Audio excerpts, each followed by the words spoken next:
भारत के 10 कुख्यात खतरनाक लोग। भारत ये वो देश है जहां हर गली में कहानी है, हर चेहरे पर एक राज है। लेकिन कुछ कहानियां, कुछ चेहरे ऐसे होते हैं जो अंधेरे में डूबे होते हैं, खौफ से सने होते हैं।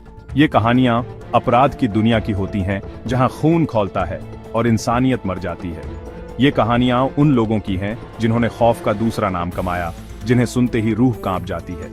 आज हम आपको रूबरू कराने जा रहे हैं ऐसे ही 10 खतरनाक चेहरों से, जिनके नाम से ही भारत थर्राता था। ये हैं भारत के 10 कुख्यात खतरनाक लोग। वीरप्पन। ये नाम सुनते ही जहन में एक तस्वीर उभरती है। घने जंगल, हाथों में बंदूक लिए एक शख्स और उसके पीछे हाथियों का झुंड। लेकिन क्या वाकई में वीरप्पन इतना ही था? कहते हैं जंगल से प्यार था उसे, जानवरों से लगाव था। लेकिन यही प्यार, यही लगाव कब खून की प्यास में बदल गया, किसी को पता ही नहीं चला।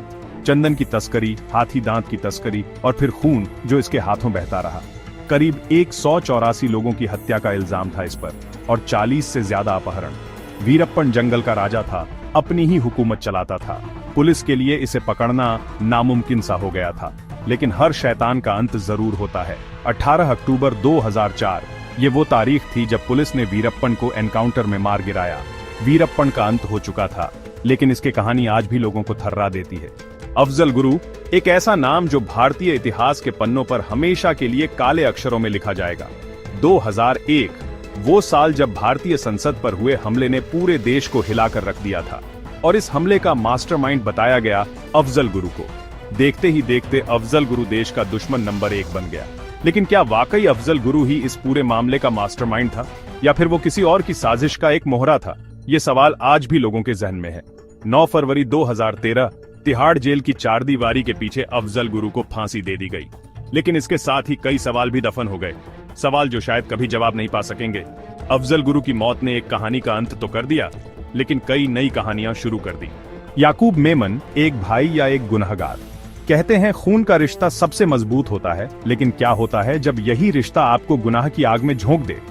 याकूब मेमन एक ऐसा ही नाम जो वफादारी और गद्दारी के बीच फंस गया।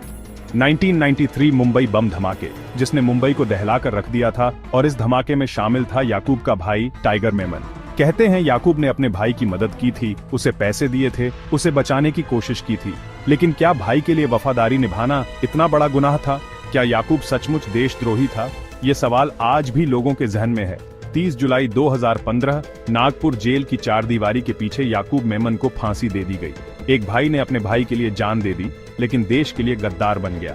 याकूब मेमन की कहानी वफादारी और गद्दारी के बीच का एक ऐसा सच है जो हमेशा के लिए दर्द देता रहेगा। अरुण गवली डॉन से नेता तक का सफर।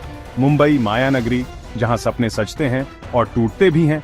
लेकिन इस माया नगरी के पीछे एक और सच छुपा है, अंधेरे गलियारों का सच, अपराध की दुनिया का सच। और इस दुनिया का एक बड़ा नाम था अरुण गवली। गरीबी से निकला ये लड़का देखते ही देखते मुंबई का डॉन बन गया। हत्या, वसूली, अपहरण, हर तरह के अपराध में इसका नाम आता था। लेकिन अरुण गवली को सिर्फ मुंबई की गद्दी नहीं चाहिए थी, उसे तो सत्ता का सुकून चाहिए था। और फिर शुरू हुआ इसका डॉन से नेता बनने का सफर। शिवसेना का हाथ थामा इसने और राजनीति में कदम रख दिया। लेकिन अपराध की दुनिया से निकलना इतना आसान नहीं होता। कमलाकर जाम सांडेकर की हत्या ने अरुण गवली को फिर से उसी अंधेरे में धकेल दिया जिससे वो निकलना चाहता था। आज अरुण गवली जेल की सलाखों के पीछे है, उम्र कैद की सजा काट रहा है। एक डॉन जो नेता बनना चाहता था, लेकिन अपने गुनाहों से कभी न बच पाया। छोटा राजन, दाऊद का साया या दुश्मन।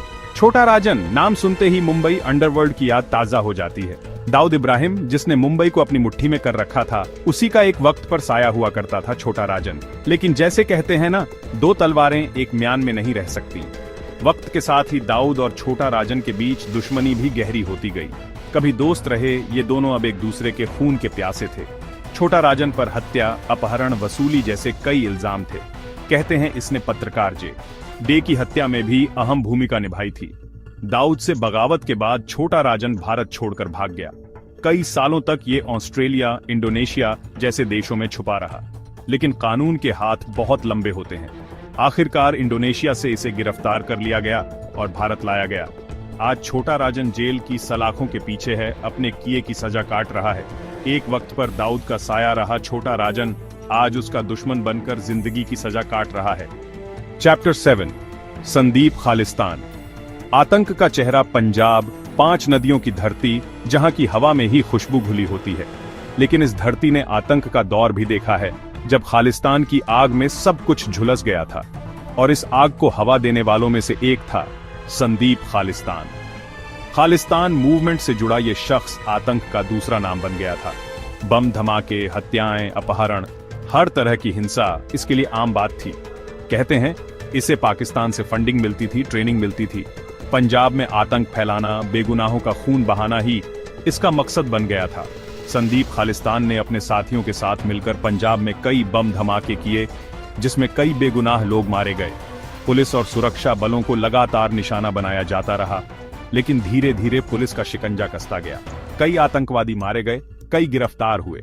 आज भी संदीप खालिस्तान जैसे कई आतंकी पुलिस की नाक के नीचे घूम रहे हैं। लेकिन एक बात तय है, आतंक का कोई धर्म नहीं होता और आतंकवादियों का कोई धर्म नहीं होता। जो भी इस रास्ते पर चलता है उसका अंत तय होता है। कानपुर, उत्तर प्रदेश का एक शहर जहां अपराध की जड़ें बहुत गहरी हैं, और इन जड़ों को सींचने वालों में से एक था विकास दुबे। विकास दुबे का नाम सुनते ही लोगों के जहन में खौफ की एक लहर दौड़ जाती थी, और इस खौफ को बनाए रखने में अहम भूमिका थी इसके दाहिने हाथ अमर दुबे की।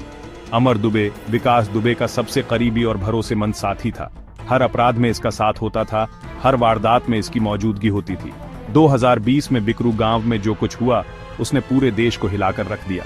8 पुलिस वालों की हत्या, और इस हत्याकांड में अमर दुबे का भी हाथ था।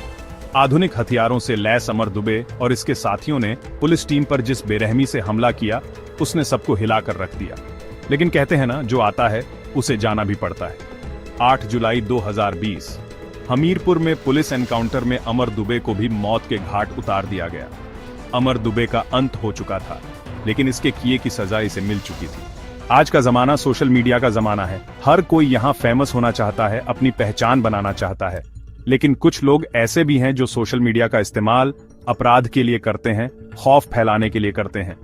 ऐसा ही एक नाम है संदीप काला उर्फ काला झठेड़ी। सोशल मीडिया पर अपनी तस्वीरें और वीडियो डालकर ये दहशत फैलाता था, लोगों को डराता धमकाता था। काला झठेड़ी पर हत्या, रंगदारी, हथियारों की तस्करी जैसे कई गंभीर इल्जाम थे। कई राज्यों की पुलिस इसे ढूंढ रही थी, लेकिन ये हर बार पुलिस को चकमा देकर निकल जाता था। सोशल मीडिया पर अपनी एक्टिविटी की वजह से ये पुलिस की नजरों में तो था, लेकिन इसे पकड़ना आसान नहीं था। आखिरकार 2021 में दिल्ली पुलिस ने इसे गिरफ्तार कर लिया। काला झठेड़ी की गिरफ्तारी से पुलिस ने राहत की सांस ली। ये एक उदाहरण है कि कैसे सोशल मीडिया अपराध का जरिया बनता जा रहा है और कैसे पुलिस इस नए चैलेंज से जूझ रही है। तो ये थे भारत के 10 कुख्यात खतरनाक लोग, जिन्होंने अपने काले कामों से देश को हिलाकर रख दिया। ये कहानियां हमें याद दिलाती हैं कि अपराध का कोई धर्म नहीं होता, कोई जाति नहीं होती, कोई सीमा नहीं होती। ये कहानियां हमें ये भी बताती हैं कि कानून के हाथ बहुत लंबे होते हैं और हर गलत काम की सजा जरूर मिलती है।